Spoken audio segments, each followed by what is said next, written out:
The bakers of Weber's Bread present your all-star Western theater, produced and transcribed in Hollywood. Sitting alone, singing a song under a western moon.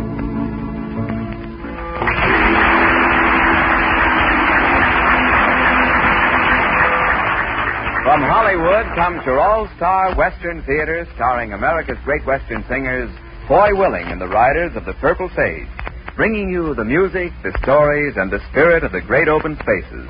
And now, here are the Riders of the Purple Sage. Riding down to Santa Fe, just beyond the mountains and across the way. See that sun hang low in the west, o'er the land I'm loving the best. Here we go, my old fiddle. Gotta see a preacher about a gal, so let's burn the trail and yonder we'll go. Riding down to Santa Fe, hey, riding down to Santa Fe. Riding down to Santa Fe, gonna see the Boston Appalachia, my babe. Need $100 or more to get that ring she's been waiting for. Don't be slow, my old fiddle.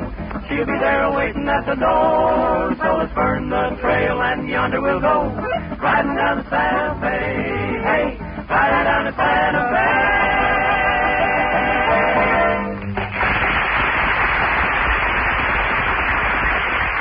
Thank you, friends. When you make a trip through the West these days, you're apt to be surprised at the way in which the old has been combined with the new. Every city, including the big important ones, still takes pride in carrying on the tradition of Western hospitality. Yet, even the ramshackle cafes of the most lowly cowtowns now feature a jukebox. The same brightly colored jukebox to be found in entertainment palaces throughout the land. But stop a while at a Western jukebox, and you're almost sure to hear this song, No One to Cry To.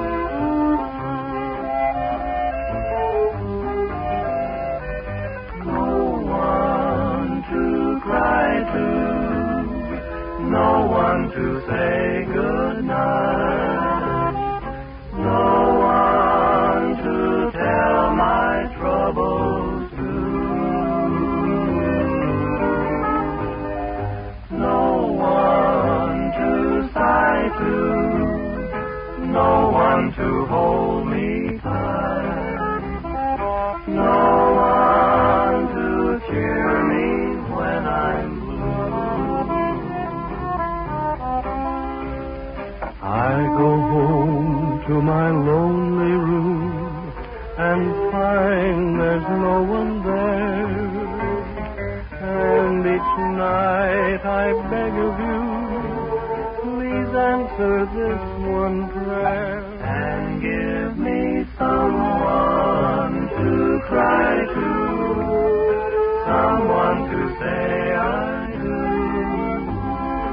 someone to whisper I love you. If I've done something very wrong, oh please forgive me, dear. Won't you promise from now on I'll always find you near? Please give me someone to cry to, someone to say I do, someone to whisper I love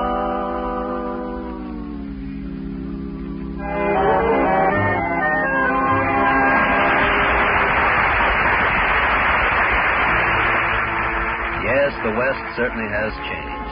There aren't many of the old range-wise, saddle-toughened cowpokes left around these days, but like Foy said just a few minutes ago, that traditional Western hospitality hasn't changed a bit. Westerners still enjoy good living, and one of the most enjoyable parts of good living is eating, especially if the meal includes lots of good Weber's bread. Weber's bread is well mixed and well baked. Its golden brown crust, firm, even texture, and distinctive flavor just can't be beat. And another fine thing about good Weber's bread is its just right moisture content that assures long-lasting freshness.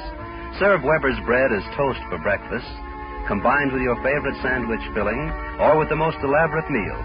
You'll find it's a sure hit with every member of the family. So next time you go shopping, be sure to buy a loaf of Weber's bread, that good bread in the familiar blue gingham wrapper. You'll like it. Nobody ever saw a Western gal who couldn't dance. And when a gal dances, she wants rhythm. Well, here it is, Alexander's Ragtime Band.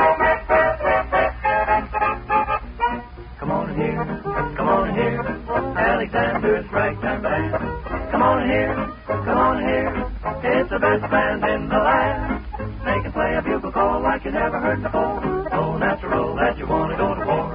It's just the bestest band, lamb, honey lamb. Come on along, let me take you by the hand. To the man, who's the leader of the band. And if you want to hear that Swanee River play in ragtime, come on here, Alexander's Ragtime Band.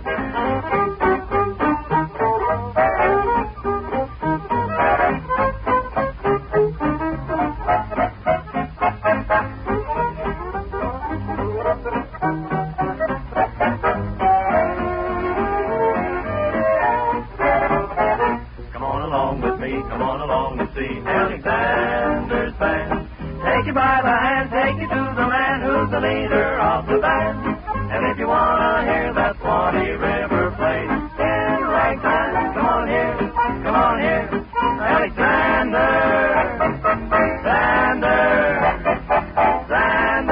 Ragtime Band.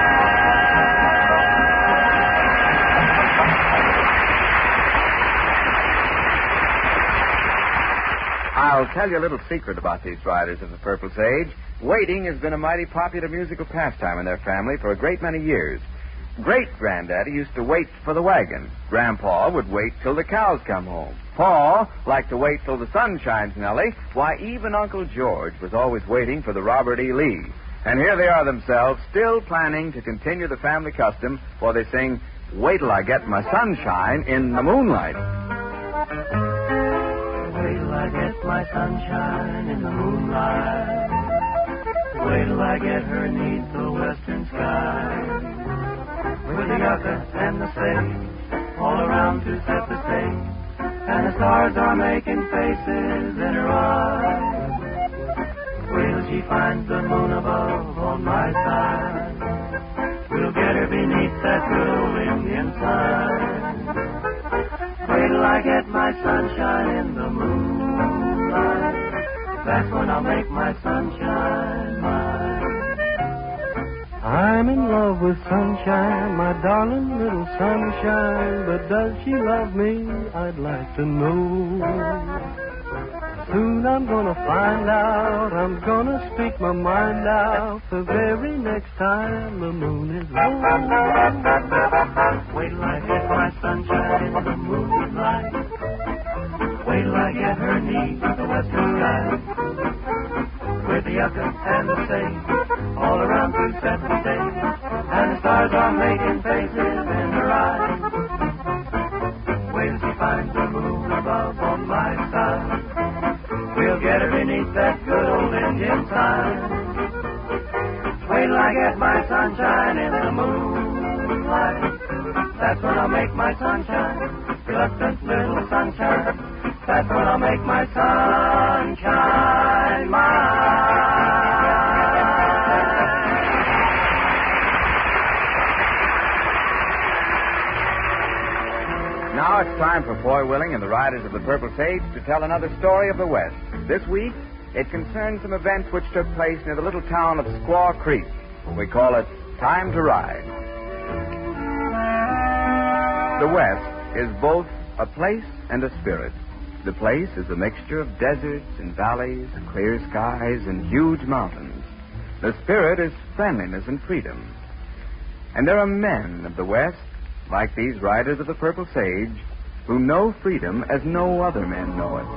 They're vagabonds whose joy comes from the feel of nature, from a knowledge that a star holds more beauty than any man-made contrivance, and a saddle more comfort than any chair.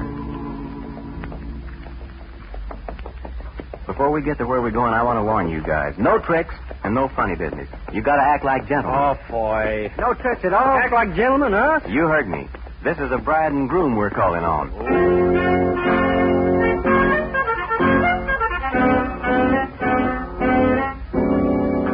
Boy, are you sure this is the right place? I'm pretty sure. Well, I thought you said Kit Woodford's pappy owns the Diamond S Ranch. Yeah, he does.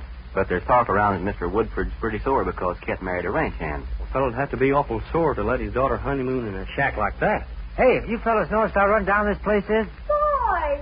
Howdy, boys! Howdy, Kit. Hello, Kit. Gee, it's good to see you, boys. Well, it's mighty good to see the bride. Oh, Stan should be home any minute. I expected him before this. Come on in. I can show you the house before he gets here. If Stan's doing something we could help that, Kit, we'd be glad to give him a hand. Oh, no, he just rode over to see Dad.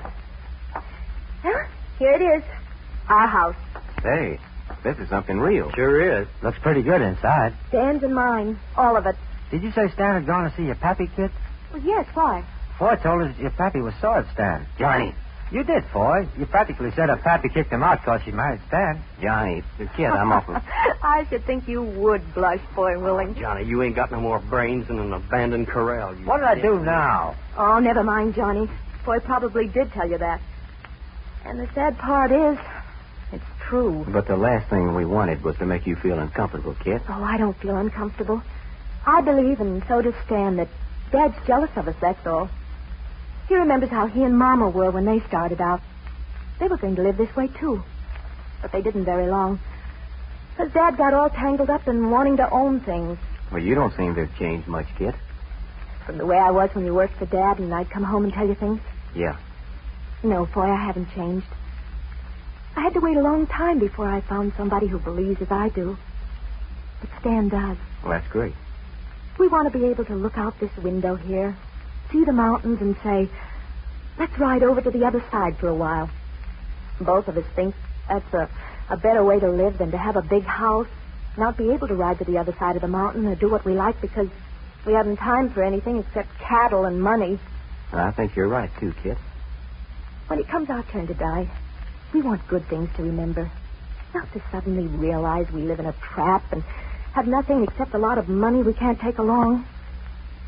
Dad's going to do that, I'm afraid. Never had a time to see the stars or listen to a campfire crackle. Well, there's Stan now. He's playing tricks again, knocking. Come in, honey. I should pay no attention, but I can't. Honey, I know it's you. Morning, Kit. But, Judge Moore. Oh, visitors. Oh, Judge, I thought you were Stan. I hope you'll forgive me for calling you honey. What's that? Oh, you know the boys. Foy Willing, Al Slowey, and Johnny Paul. Oh, yes, of course. Howdy, boys. Howdy. Where's Stan, Kit? Well, he went to the ranch to see Dad, as you suggested. Yes? Hoping he'll be able to patch things up. What time did he leave? About 7 this morning. Why? I have some bad news for you, Kit. Tragic news. I don't quite know how to put it into words. Well, It's your father, Kit. Your father's dead. oh, no. I called to see him here at the ranch on business. Found him dying. He'd been shot. Tried to tell me how it happened, who did it, but the words wouldn't come.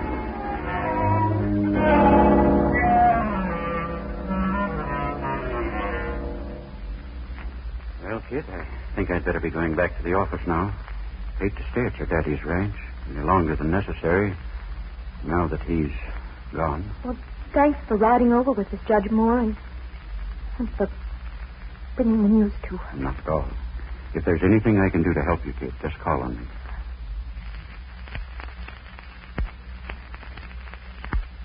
Your father and I were the best of friends, despite our little differences. Good day, boys. Hello, Judge. If she needs anything at all, boys, come right to me. Oh, boy.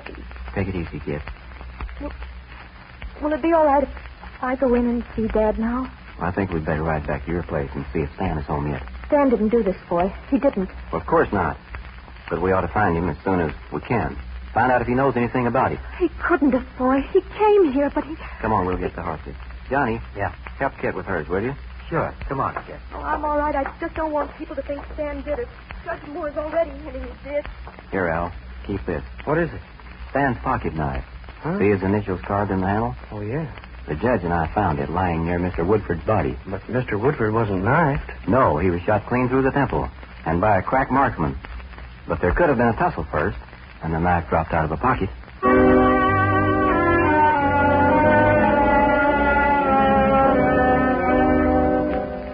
Oh, there's somebody at the house. Stan! Stan, is that you? Howdy. Oh, no, it's true.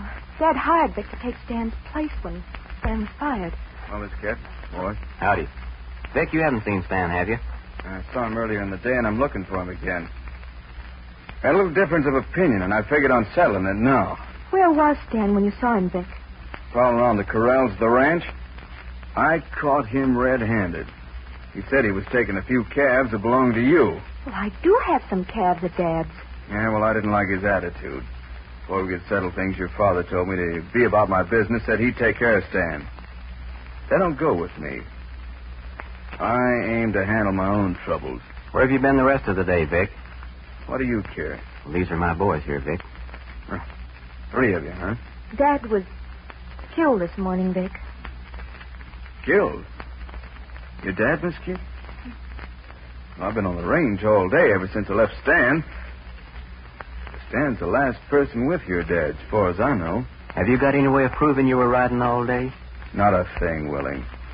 When I prove where I was, it'll be to a sheriff, not you. Hold on now. Before I do anything else, I'm going to have a talk with Judge Moore. He got me this job. Said I'd have a tough time holding it, but he didn't tell me I was holding a job that a killer didn't want to lose. Shall we go after him for it? No, let him go. We haven't anything on him. What we'd better do is wait here a little while for Stan. If he doesn't come within an hour, we'll go out and look for him.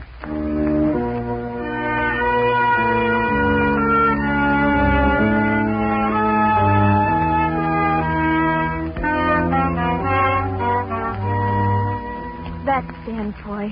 See, he's put his horse in the corral and he's coming up to the house. All right. Johnny, Al, you head for the front room. You too, Kit. I'll talk to Stan. No, Foy, it's my place to be with Stan. I'll be fair about it, really, I will. Let me talk to him alone. Well, all right, Kit. He didn't kill Dad. I know Stan like I know myself. Come on, Al, Johnny. We'll go to the front room. Okay, let's go. You here, Kit? Hello, honey. I'd expected you'd come out to meet me.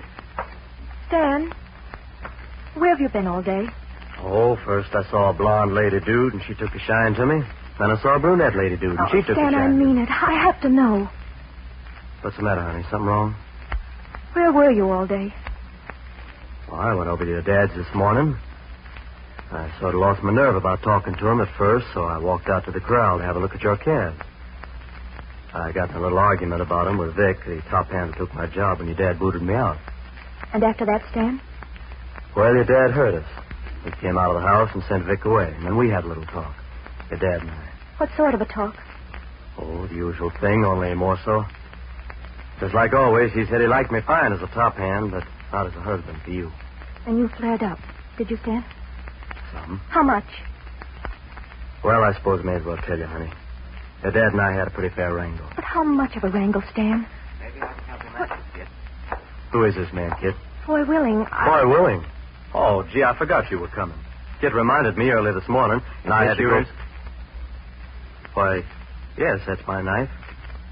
How did you get it? When was the last time you saw this knife, Stan?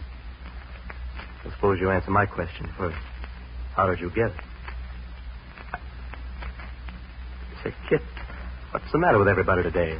Why so edgy? Stan, Dad has been killed. And this knife was found beside his body. Oh, not your dad, Kit. Judge Moore knows it was there, Stan. So you better think up an answer. Fast. A good answer. For that knife? Oh, I come to think of it, I loaned that knife to Judge Moore a couple of weeks ago. He wanted to get a rock out of his horse's hoof. I don't remember he ever gave it back. All right. Johnny, I want you to go for the sheriff. Stan, I wish you'd stay here at the house. Don't let anybody try to make you leave. Hey, what is this? Kit, you and Al and I will ride in and see Judge Moore. We'll settle this thing fast.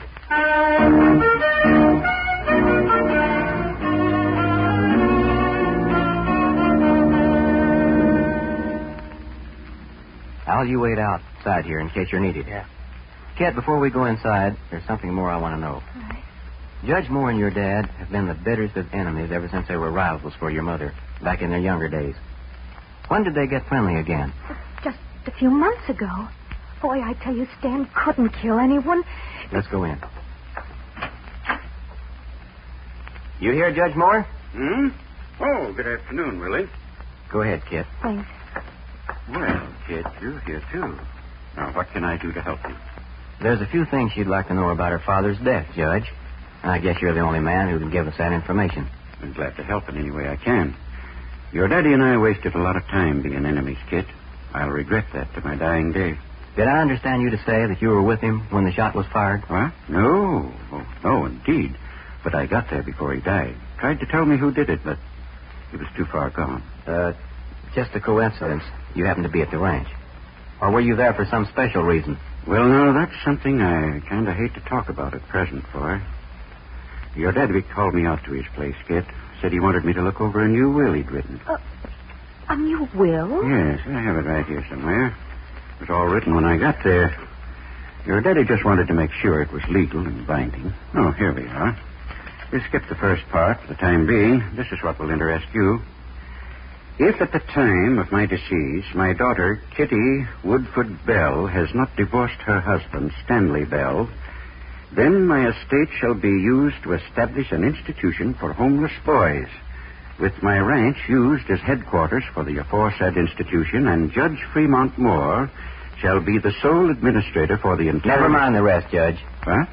You may be the best lawyer in these parts, but you're not the smartest killer. Boy. Killer? You gave yourself away when you first told us Mr. Woodford was dead. I wasn't sure what your motive could have been then, but the will told us. You wanted to control his fortune. Better watch what you're saying, Foy Willie. You claim Mr. Woodford tried to talk to you before he died. That was impossible. The bullet went straight through his temple. He died instantly. Willie, I did very... You made another mistake, too. You forged that will. But in forging it, you wrote Kit's name down as Kitty. If you hadn't have had that long quarrel with her father, you'd have known her right name is Kit, in honor of Kit Carson. Before Mr. Woodford got tangled up and wanted to own things, he admired the free way in which Kit Carson lived. He vowed he'd name him... You better reach for the ceiling, Foy. You too, Kit. Yeah? You're too smart for your size, and I'll have to cut you down a little. I wouldn't if I were you, Judge. There's others who know about this. How carefully it was planned. From making up your quarrel just at the time Kit was married. From borrowing Stan's knife and never returning it. All the way to hiring your own man as Mr. Woodford's new top hand. And getting Stan to go out to the ranch on the morning you meant to do the killing. Got everything figured out, haven't you? All right, Judge. Huh? What? Oh, you don't. Get him, Al. Rush him. We want him alive.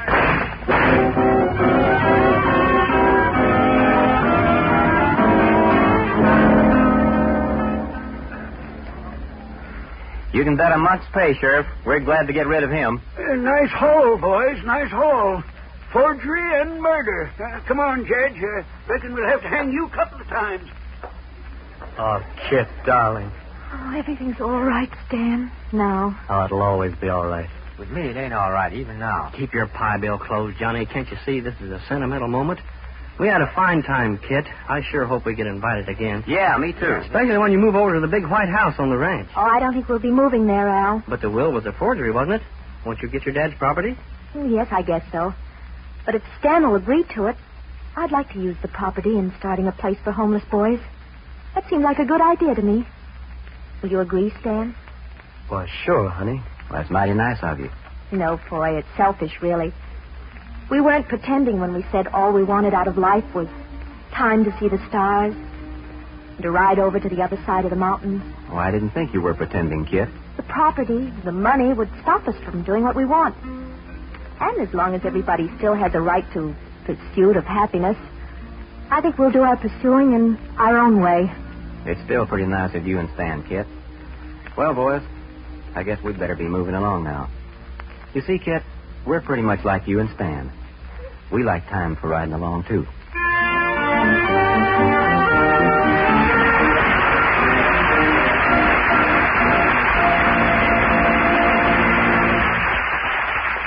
Well, Foy and the boys were just a little too smart for the judge, and they got their reward in the knowledge of having seen justice done, and also being invited to a dandy home-cooked meal.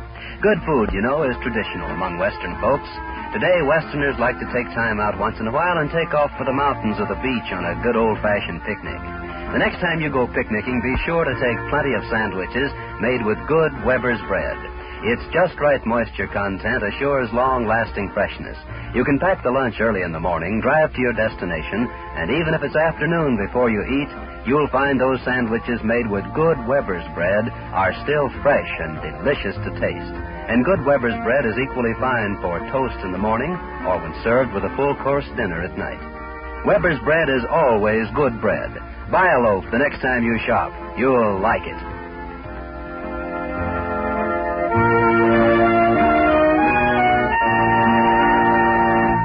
On each of these programs, Foy Willing and the Riders of the Purple Sage make a point of finding a special place for a truly great song of the West. Your opinions help them a great deal in making these selections. And today, they've chosen Home on the Range because so many of you have said it was a favorite. Home on the Range. Oh, give me a home where the buffalo roam, where the deer and the antelope play, where seldom is heard a discouraging word, and the skies are not cloudy all day.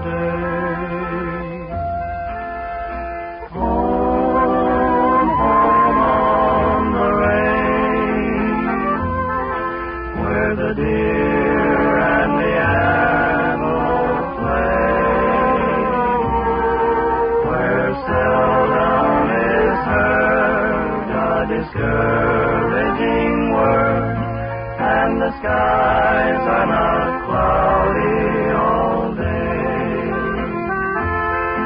Oh, give me a land where the bright diamond sand flows leisurely down the stream, where the graceful white swan goes gliding along like a maid in a heavenly dream. Then I would not exchange my home on the range, where the deer and the antelope play, where seldom is heard a discouraging word, and the skies are not cloudy all day.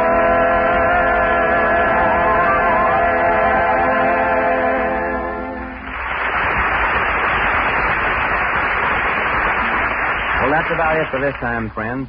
We hope you'll be with us again next week. This is Foy Willing speaking for Al Sloey, Gene Waltz, Johnny Paul, and all of the Riders of the Purple Sage, saying so long and good luck to you all. Drifting along, singing a song under a western moon. From Hollywood, you've heard your all-star Western Theater, a V.M. Bear production starring America's great Western singers, Foy Willing and the Riders of the Purple Sage. The script was by Ray Wilson, direction by Tom Hargis. This is Terry O'Sullivan speaking.